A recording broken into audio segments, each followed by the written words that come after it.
Mensuri Gakusei, thank you for tuning in to Mizuchi Dojo Radio, a weekly podcast featuring the best martial arts in Western New York, discussing a variety of martial arts concepts. I'm your host, Phil Reynolds, and joining me today are these panelists. We have Brandon Czerwinski, training since 2009. He has a second Q in Krav Maga, amongst other things. And then we have Kris Davison, trained since 2014, fourth degree black belt in ITF Tae Kwon Do. Robert Guida, who is been training since 2010, owner-operator of MSD Kenpo Karate since 2012, second degree black belt in Kenpo Karate. And we have Kris Poet, who has been trained since 1990, sixth degree black belt in Bushido Kai. Thank you, gentlemen, for joining us. And today, bringing this episode to us is Hybrid Defense, located on 359 Lang Boulevard in Grand Island, New York. They instruct youth karate and then adult Krav Maga. You can find this information and more in our show notes. So this week, the episode, my suggestion, so I guess I'll start us off on it, is what's with the bowing? And I threw that in there because at least, when I was offered the opportunity to open my own school, I thought about absolutely everything in what training, what happens there, what it's all about, and including the bow. And I had been in Shotokan, and in Shotokan, the bow was very simple, very Japanese, just sort of going to attention and then going to ready stance. And that was it. So attention, bow, ready stance. And then I joined Isshin-Ryu, and it was attention, at ease, attention, bow, and then ready stance. And also, and then I did something different with my own school.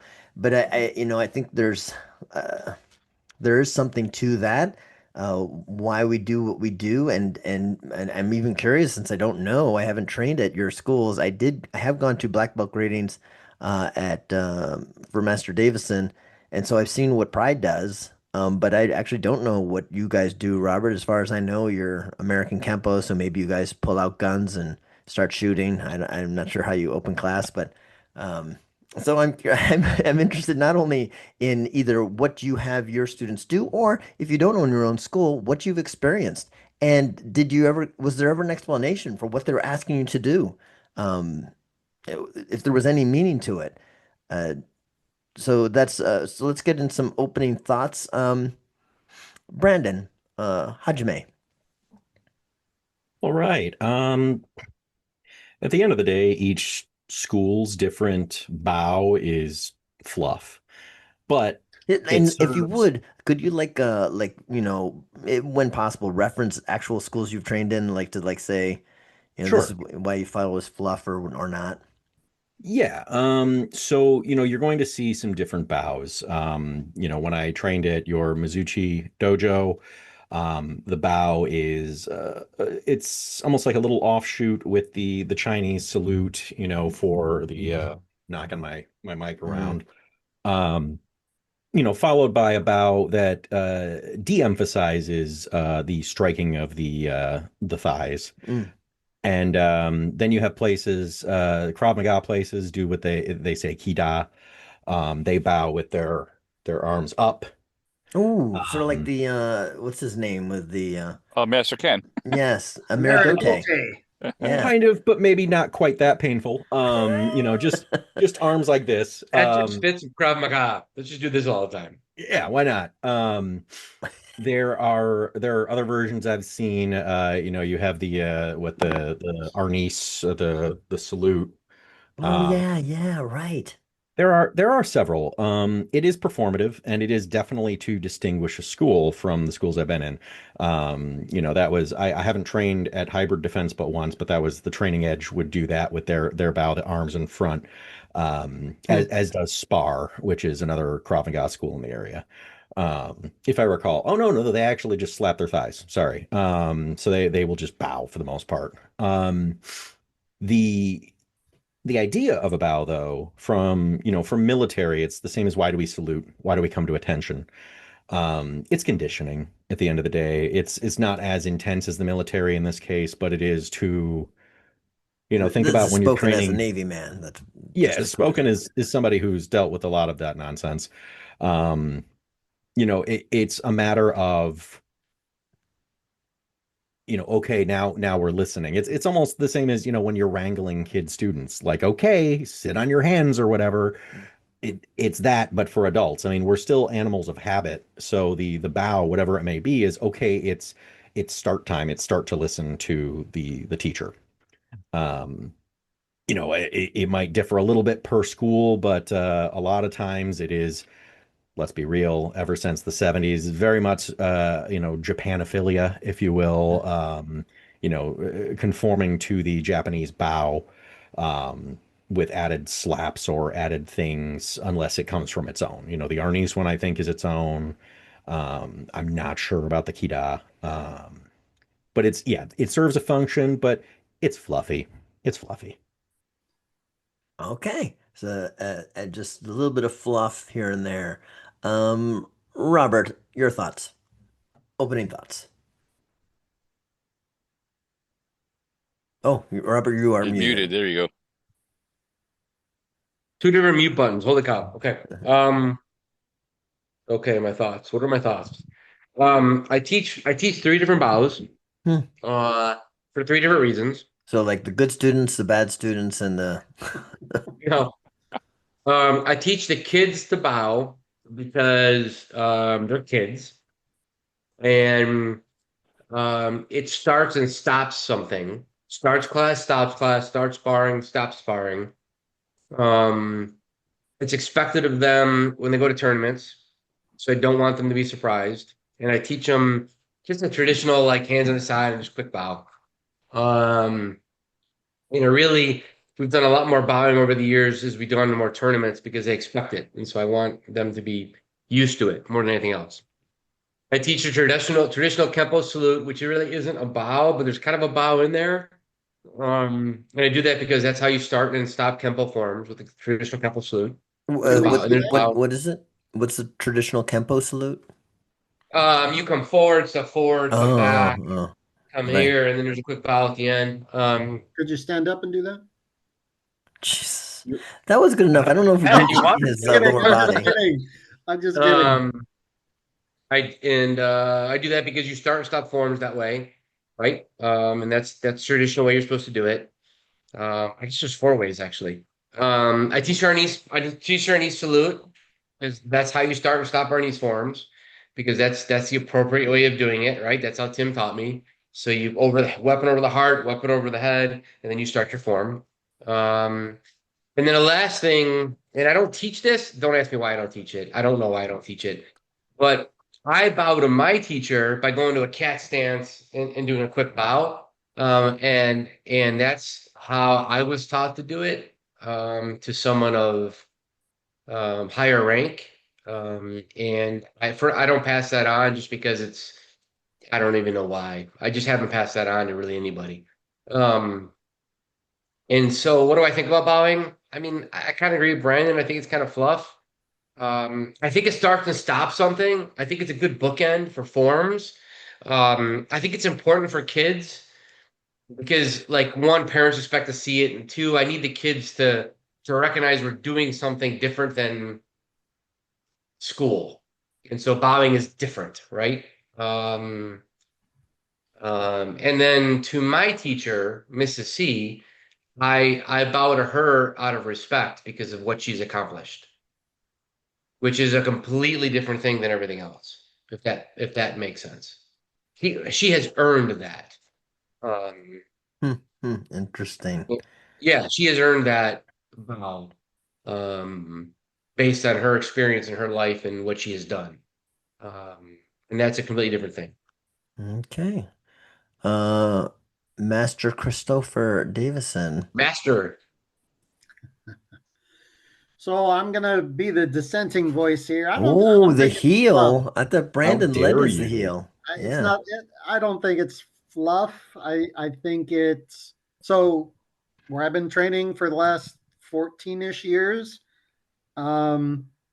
We bow to the head instructor. He's our guide. He's our sensei. He's our sabom. He's our sabanim.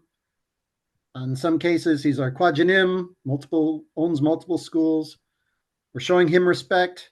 We bow to our flags to support or show respect to different nationalities, different places where our martial arts come from. And we bow to whomever is the senior student or senior students in the class, showing respect for their journey. Since traditionally martial arts is respect is a foundation for martial arts, I don't see it as fluff. I see it as tradition. I see it as a base to build your martial arts journey off of. So for me, it's not fluff. I don't really have special bows.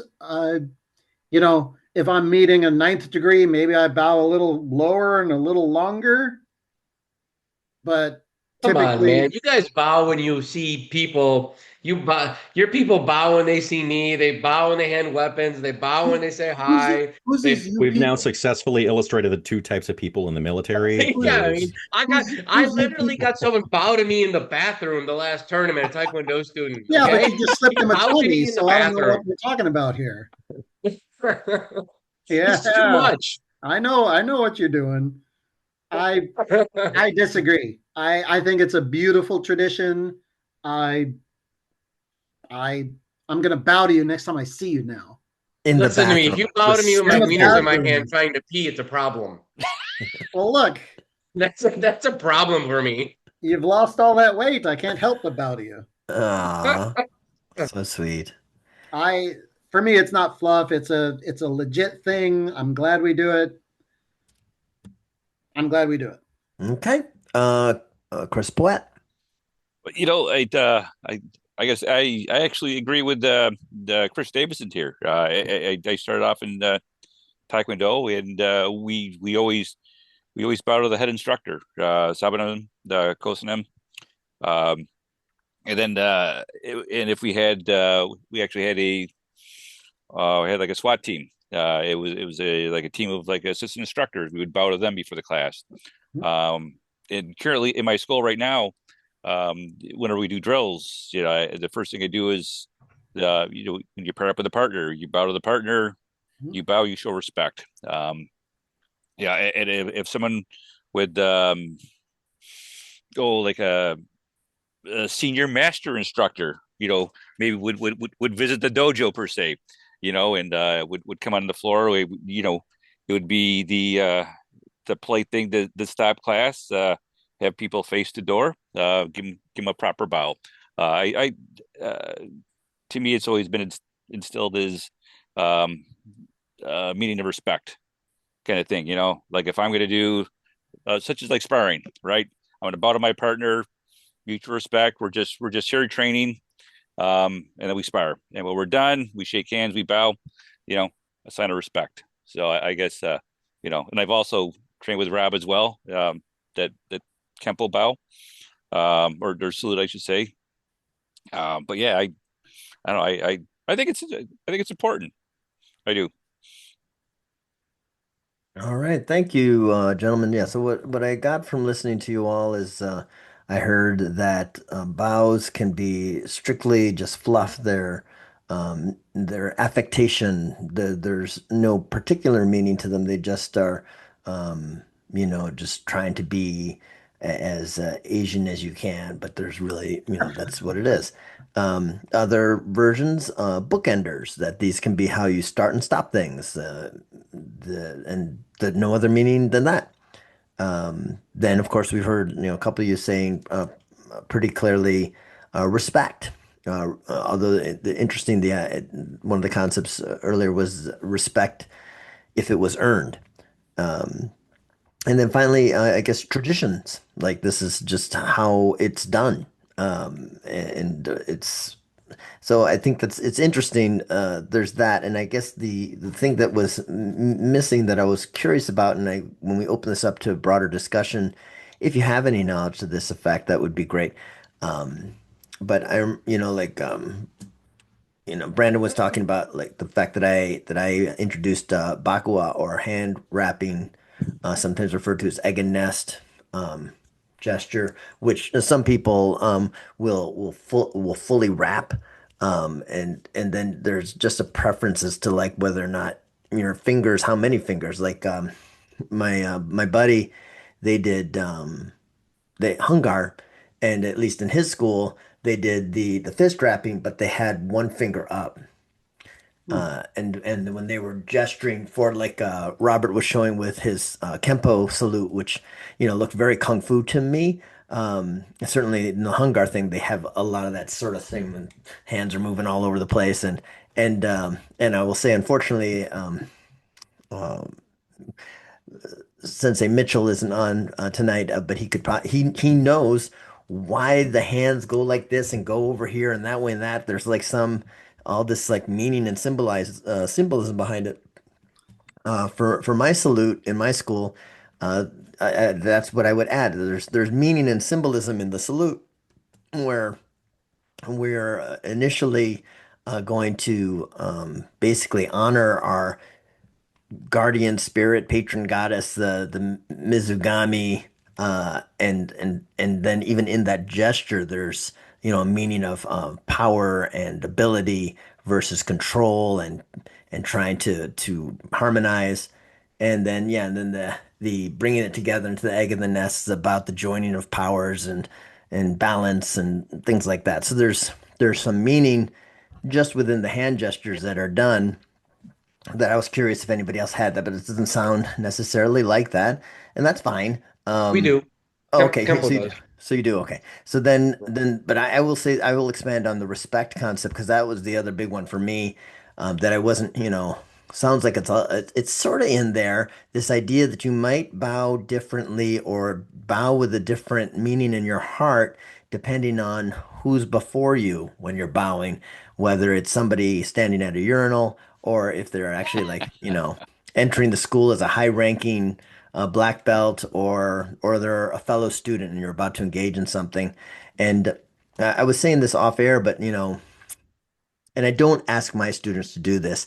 I'm aware of it, and possibly just by being Asian, but that I understand that there is a respectful degree to which you actually bow, and that it's not just bowing doesn't mean flipping to 90-degree bend in front of somebody. It's there's a certain level that is appropriate to them, and I don't know how many of you guys do this, at least in karate we have an alternative versions for doing bowing from kneeling and then how you actually place your hands and how far you bring your head towards the mat is all about the amount of respect you're trying to show to the person because maybe using Robert's language that they've earned to the most extreme being if they're the shogun or the emperor or something and you're going to put your head all the way to the floor but otherwise you don't. And so that's and I talk to my students about like not maintaining eye contact. That's in at least from how I was trained, that's disrespectful. And I know that there was a story off air where somebody else went where somebody felt it was the exact opposite, that breaking eye contact was disrespectful. But again, meaning within the bows. So that's the fifth element that I would say is possibly in, what is it with these bows? Why do we do them? Why do we tell our students to do them? And tell them to do them maybe in some sort of way. Let's open it up to a broader discussion. I want to come back to Brandon. You started, and Mhm. I just want to make sure that I'm getting down what you when you refer to it as fluff, which it seems to be like counter to my feeling of showing respect. I mean, can it be fluff and Mm. respectful, or Yeah, okay? there's always going to be meaning. There's meaning to any kind of salute in the world. And it's always respect in showing vulnerability to someone. The salute is actually lifting the sallet. That's why it's like this in Mm, Britain. It's lifting the helmet. It mm, is revealing your face. It is showing vulnerability. Bowing, as you just said, in most, you don't look. mm, The looking, I want to say Bruce Lee and James Bond sort of added that looking back and forth bit. But you're making yourself vulnerable. When Romans clasped arms, they were showing I don't have a dagger hidden up my bracer. It any culture where there is a salute, even the Arnis one is at least showing, heart and mind. In some way, shape, or form, it is showing vulnerability to the person in front of you through a form of respect. Um, in the most ideal sense, yeah, absolutely, sure. Um, and it's just like you said too. When I lived in Japan, was I bowing at 90 degrees to every person who came to greet me at the clothing section to get me into the big and tall because I wasn't going to fit anything else? No, I was teetering ever so slightly like a dodo bird. Well, And they they were just kept saying, teetering back. "Asumimasen, asumimasen." Hey, gaijin, hey. And they'd take me over and I'd be like, oh, sumimasen. Yes, but it was more of it was still a form of respect, just like a wave or anything else. It's a way of showing, hey, I have nothing in my hand. Hey, it's a form of civilization. Respect is a civilized concept. Mm. Back in the day, I think it carried a lot more. In the military, you've signed a contract. Your body is not yours until your term is done. Paying for lessons, it can be. And because by showing vulnerability, by being greeted with somebody who respects that vulnerability, in turn accepting your respect, you can then gain belonging. People like, Master Christopher R. Davison and Kris, poet, um, they find belonging in that respect, and that's not a bad thing. That's a good thing. I've felt it in different degrees in different schools I've been at. As we know, I'm the famed curmudgeonly skill thief, so I just run school to school to school. I've felt different levels of belonging in Yeah, in when are different you going to schools. open Brando Kwaido Brando or whatever? thief jutsu. Yeah, when I have more time in my workday, I guess. I'll just show people how to Buffalo trick Dote. people. Yes, yeah, Ameridote 2.0. But yeah, so it's a matter of respect, and it's really a matter of how much respect you want to put in and want to get out of it. Now, at the same time, when I say fluff, I mean me, I'm the heel, right? I look at things very clinically. I look at things very literally. When I'm showing respect, I'm showing respect. I bow to show respect because it's a contract. I respect contracts. Um, but there's a belonging kind of respect and there's a mutual respect. There's lots of different kinds of respect. So can it be? Yes, absolutely. But each school having a different one is really just it developed over culture. It's like the difference between, like I said, the American salute and the British salute. They mean the same thing. They're lifting the helmet, but they're at different points with the hand.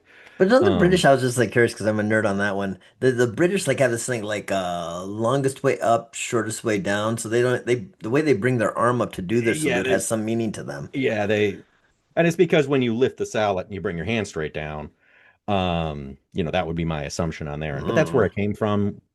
By most historians' estimation, is the lifting of the armored sallet. Mm.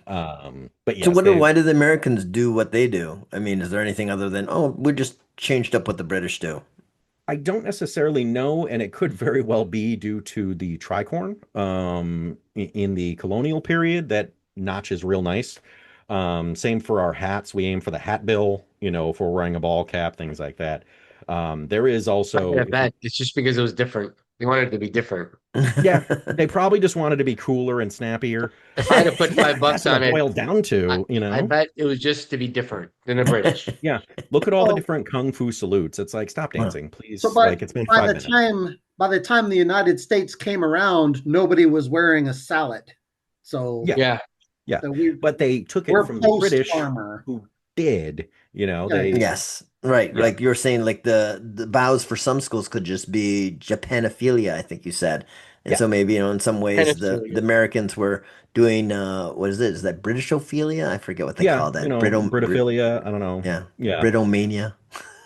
yeah.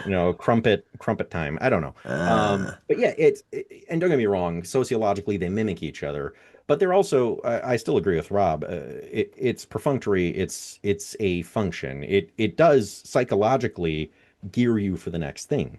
When you bow in, it's time to start. When you bow for sparring, that gives you that extra second to be like, all right, I am about to possibly be punched in the face. It is a psychological trigger even bowing, I mean, that's why do you think every school that does katas trains to bow a certain way? All right, I am bowing in, I am taking a breath, I am getting ready to do blah. Same for bowing out, and now I'm done. So they are functional, but yes, of course, they can show respect, and by respect, belonging. It really depends on what you get out of it, yourself as well, and why you're there. You were saying, Robert, that you know the what the Kenpo bow thing means. What is all that with your guys Okay, doing? sure. I know what I've been taught. Mhm. I never met Ed Parker, so I don't know. I'm not gonna say you represent all Kenpo because I know there's some other Okay, Kenpo people out good. there. But what did you So learn it? so it's a All combination of the Chinese and Okinawan roots, karate roots with Kung Fu, where you come forward, right? You hide your weapon. So it's not just literally here, but it's here. You hide your weapon, you come forward, right? Scholar and a warrior come forth in battle. They return home together. You step back because if you step forward, you're challenging the school owner to a challenge. If you step back, you're not challenging anybody. You're accepting the fact that he's a school owner. And then you go in your traditional temple salute where I have no weapons, but I know Kenpo and I pray for your forgiveness what I'm gonna do to you. And then you go back. And again, that's what I've been taught, and I see no reason why that's not correct. But um I think it's interesting the idea of respect though, because like I bow to my teacher out of respect, right? I don't bow to Todd Patterson, but I expect his students to bow to him because they're his students, right? And that's his culture and that's his thing. I don't poo-poo that. Like that's part of their thing. I think it's weird when they bow to me when I'm not in their system, when I'm not part of Taekwondo, when they bow, especially when they bow to me in the bathroom. I find that weird. Say hi, shake my hand, show me Oh, respect by not in the saying, bathroom. Are you kidding me? Don't no, shake I'm my hand. serious. That Don't Don't happens. shake shake my your hand. hand in the Oh no, don't shake my hand. No. Elbows, wave. You want to you want to show COVID. respect. I mean, It's show fine. respect. But I find the bow thing is just overdone personally. To me, it's overdone. Yeah, don't go to Japan then, man. You'll lose your Oh, but mind. but but I accept the fact if you go to Japan, it's a different culture, and they're going to do that, they don't bow that right? much in That's the mainland. They're in a hurry.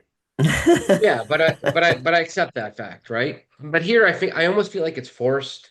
I don't know. It just Well, like I think to me, I don't know if I would call it forced, but I do feel like there's a disconnect. People are doing it sort of, I think along the way Performative. that Brandon was saying that this is an affectation, this is a performance, this is just something I've been told to do, but I don't really understand yeah, it yeah. or believe in it. That's a good way of putting it. They're not doing it because they respect you. They're doing it because they think they're supposed to do it, and they don't even know why. Yes. It's And to gonna me, look that's just so cool in false. my And movie. Yeah, I agree because yeah, I it don't just know. feel I was it at feels wrong. I was at a tournament a while back now. I try to go, guys. I really do. But I just generally I don't want to close my school because anyway. So, but I did make it out to one, and I competed in it as a matter of fact. And what I noted because I was over in the weapons area was that the way I was trained was. I when my name is called, I come to the edge of the floor, I bow onto the floor, and then I come in, turn, and I step forward towards the judges. I bow to the judges, and then I do my thing, and then whatever, I bow out. But it's all dedicated towards the floor or the judges. But when I was at this last one, I saw competitors bowing towards each other as a part of like coming off the floor or going. I Oh, didn't I saw understand. that. I didn't understand what was Yeah, going on. I was like, why are you doing that right I now? saw that, Yeah, and I saw them bow to the coaches. I thought yeah, that was interesting too. yeah. So, I don't think there can be too much bowing. I well, I and love that's it. I think you're getting what Robert And doesn't like. even so, Bill, if you're at it, I've been at a tournament. It was a kung fu tournament years ago. Um, Shifu Ash's tournament, and and lower belts I'd never seen before. Everyone as they're walking by would bow, and I took it as they've been taught to show respect to a senior belt rank. Hmm. And I think that's great. I don't think you need to read into it. I think it's just wonderful. Why I'm not. why not teach Well, I people to think because like respect someone that knows more than you? well, it's sort of like getting back to traditions. It just, when I was, If you were to put on Brandon can that, like sympathize with this better, but when I was like in Japan and I enjoyed the meal and I wanted to say thank you for the meal, you're not supposed to say arigato. You're supposed to say this other phrase, which like, just plagued me. And to say otherwise, it's sort of like the equivalent of like, instead of saying thank you to the waitress, well, how was everything? And you were to say, gosh darn tootin', it'd be there like, what? What are you what are you saying right now? And that was sort of the equivalent of what I was doing by saying arigato. okay, but And when I was supposed to use this other phrase, it was awkward and I looked weird and it was embarrassing. Not but that I realized it, but it was embarrassing to actually the server because I forget the whole technical social stuff They behind it. get pretty sheepish. Yeah. Yeah, sure, so but I just say, doing things at the appropriate time because you know what they okay. mean. And I don't, and well, Here, just really quickly, just because I know we're going to run out of time soon, just to introduce this concept. Like I bow, I teach sort of like getting with what Robert was saying. I guess there's three bows. I have a bow. Basically, they ask them to bow towards the founders. There's this section of the school called the showmen, which is the place of the respected like elders, and there's pictures of them there, and you're supposed to bow to them. And then there's a bow to the instructor or the superior or whoever's teaching. And then yeah, then there's the bow to the students, but then beyond respect, like for example, at the end of class, we bow again and they bow to me and I bow to them, and I'm not doing that out of respect. I'm doing that to thank them. I'm showing my gratitude towards the opportunity okay. to work and train. So I don't think that, bowing doesn't necessarily, again, have to always be like just a demonstration of respect, let alone or just going through the motions, doing traditions and stuff. But there can be other reasons, and so there could be more reasons to bow, but it's not, I don't think it's the more reasons to bow have to be just more respect. Like, all right, respect everywhere. Well, Respect in the bathroom. Sure, why not? you, That's weird. Hey, I'm with Bill. Robert. Sorry. It's weird. Hey, Bill. What about bowing when you enter the training ground, when you enter the dojo floor and leave? Yeah, it's sort of the same thing as the showman. You bow to the floor because of the people who came there before you and gave you this opportunity to Right. train somewhere, and so that's what that symbolically is about. And again, I agree. If you, I don't know if you're getting at this, but like when I do it, I generally mean it, and I feel bad if I like do it wrong. I don't know how many people actually care. That's actually the one I'm big on. I typically insist on bowing to the actual mats. I don't know why. Yeah, and That's that's the just a one me I thing. find the most That's the weird. hill you're Yeah. dying on. Yeah, I find that so one the most weird, to be honest with you. so The I dojo was don't think it. originally there was a side building from the temple, and so it was also part of the temple. It was the place of the way. That's what dojo translates into. I don't know what dojang. I was told dojang just means better dojo or something, which means better place of the way. But and so it was still a sacred place, and Oh, so I get it, but my school's in the middle of a strip, oh, I know you're in a strip club. I know. you know what I mean? Like most schools are like, they're not in temples anymore. I mean, just No, so you're you're, right. You're right, but we're supposed to like treat them like that. Like this is a sacred place where something special and important's happening. and don't get me I just wrong, respect the effort to and each sweat. their own. I don't criticize anybody. They do, it's their schools. Right, you do you. It's true. Do you. Yeah. Okay. Sorry, Chris. You're very patient over there with your hand raised. Go ahead. So just take the word respect out of it. Take the appreciation or whatever. I don't I don't see how you can attach anything negative with the intent of bowing. The intent is not to show ill will, it's to show many things: respect, gratitude, appreciating those that have come before us, appreciating the founders of the arts. So There's do it nothing more. necessarily Don't do it wrong. less. Yeah. Well, again, I don't think it's necessarily anyone thinks it's wrong. I think people know, oh, their heart's in the right place. So it's I not don't know special. that Mr. Guida is seems to Not- think it's very overrated or No, overused. no, it's Chris. It's not that. It's like You like basically listen. said it Look, was. look. Okay, If let if him okay, talk. Chris. If I go out and we're in a tournament and you bow to me and you bow to me because you respect my rank and you bow to me because I'm an instructor, great. If you bow to me because your teacher told you to bow to me, that's just like Okay, but no one's going to walk up to you and say, "Well, my teacher told me to bow to you." no. I But you mean, see what I'm no. saying? There's a You difference you there, should right? assume the best I do. reason, I do. I don't argue even with in the anybody about bathroom. bowing. Even I don't the argue with best. anybody about bowing. They want to bow, they can bow. I'm just saying, like I think it's overdone, and that's all I'm saying. Before we run out of time, I will point out an interesting similarity that I've seen, at least with Pride and the Training Edge, is they have a strong propensity to say sir or ma'am to everybody. And it gets to the point of the same thing with the bowing. Sometimes I'm like, hey, that's great. Calm down. Too It's much. fine. Yeah. You know, it's fine and it's wonderful. But it's like when somebody's really, really friendly and you haven't had your coffee yet. You're like, that's wonderful. Okay, but that's on you. Yeah, That's no, not I'm on the not. I'm guy a saying sir or ma'am. no, I'm a creaky, curmudgeonly old man. It is my fault, but I'm still like, all right, calm down. And another thing, Renshi Reynolds, when you do come to our tournament in December and you're flashing that candy cane belt, I guarantee you everyone's going to bow to you. Oh, well, that's interesting. I only wear the candy cane belt I know.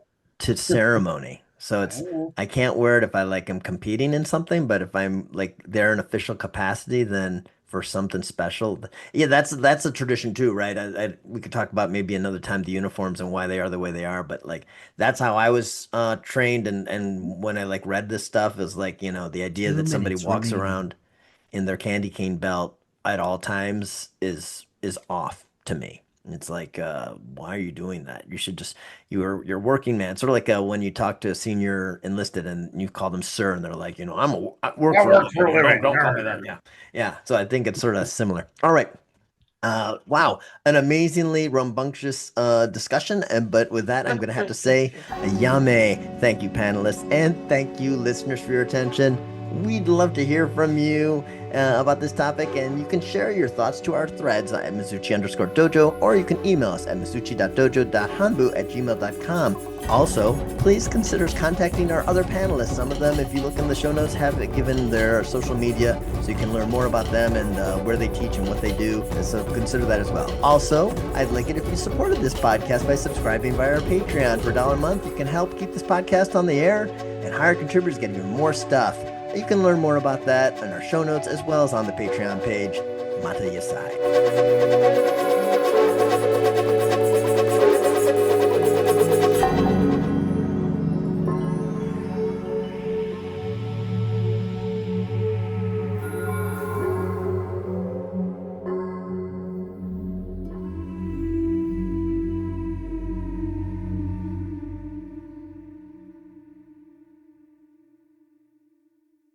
Please consider sorry.